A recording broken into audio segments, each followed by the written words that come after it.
We've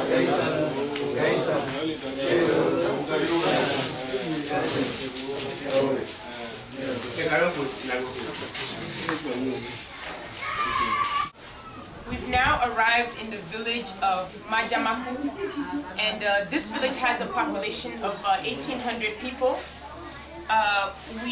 This is the chief of this village. His name is Ajinda Adaji, is the name of the chief here.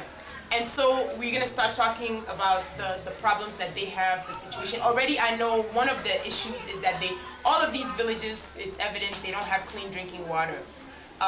When we were coming up here, when we're going back out, I'm going to show you their source of water. Even the water that they give to visitors or the water that they drink is in a barrel, a painted barrel. So automatically you know that's toxic because it's rusting, there's paint inside, but they're making do with what they have. They don't really have much here. This is the center, and that's why at least you see there's cement or they have a building, or this is like their center where they get together to unite and talk about things. And so since we're here, they brought everybody here for us to speak about their issues. So that's where we're going to start.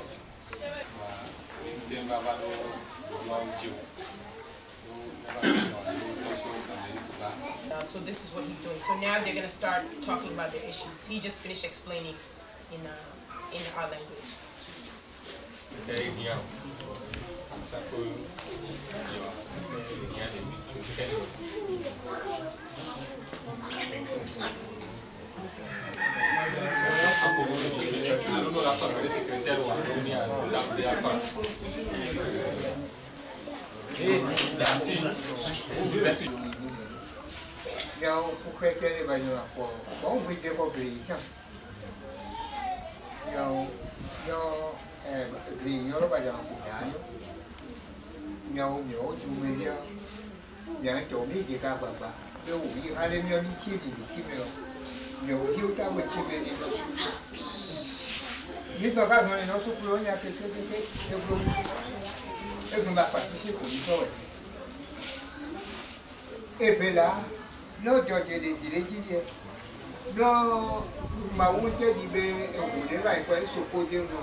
As you hear them talking, I'm gonna try to explain what the old man was just saying.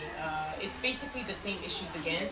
For them, they had a pump here, but the pump is broken, and you have almost a population of almost 2,000 people. To have one pump that's broken, it really doesn't help them. So still, they have they don't have clean drinking water.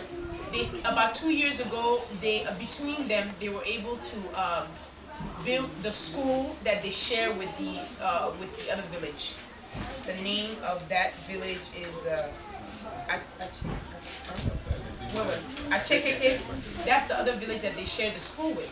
And so they came together to build that school, but because things are not working, the market is not working, the farm is not working, there's no way for them to maintain the school, and therefore now, you know, the children don't have any school. So the most important issue for them is a school. And the second issue for them is the clinic, the hospital, some sort of medicine. I mean, it's beyond belief that a lot, as you've seen with all of these villages, how are they surviving?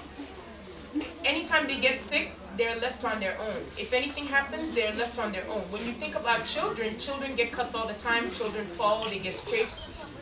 There's nothing for them here. There's no medicine, there's nothing for them here. It's very dismal. And they're trying very hard because even amongst themselves, having nothing, they're trying to put things together so that they can do for themselves. But without help from the outside or the international community, there isn't much that they're going to be able to do. And so this is what they would like here.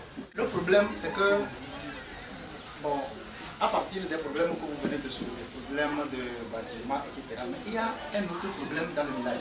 C'est qu'il y a assez de jeunes, des enfants. The person who was just speaking that you saw, he is the director of the school for both villages.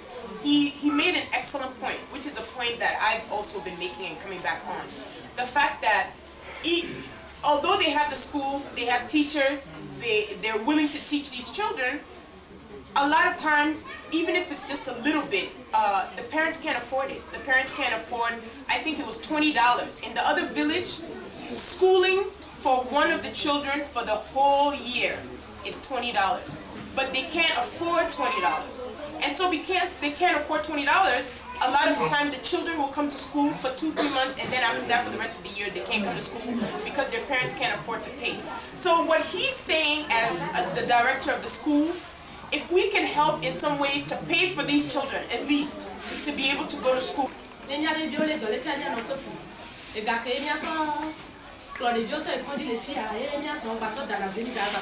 It seems repetitive, I know, but we want to give each village the opportunity to express themselves, and we want you to hear it from their mouths themselves so that you know they're willing to fight for themselves, they're willing to be self-sufficient, they're willing to speak up for themselves.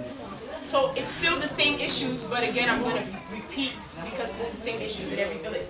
The first woman that just got up to speak, her problem, as she said, is there's no hospital there.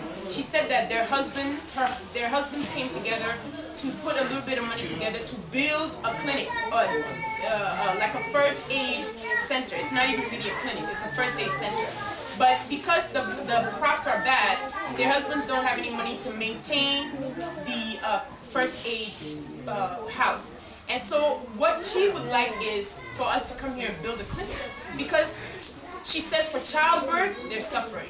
For the children, when the children get sick, they're suffering. When their husbands get sick, they're suffering. Because there's nothing they can do but watch their children be sick. Even for them themselves, as I've said so many times, it seems like to be pregnant in the village is a matter of life and death. It's a risky business to bear child in the village.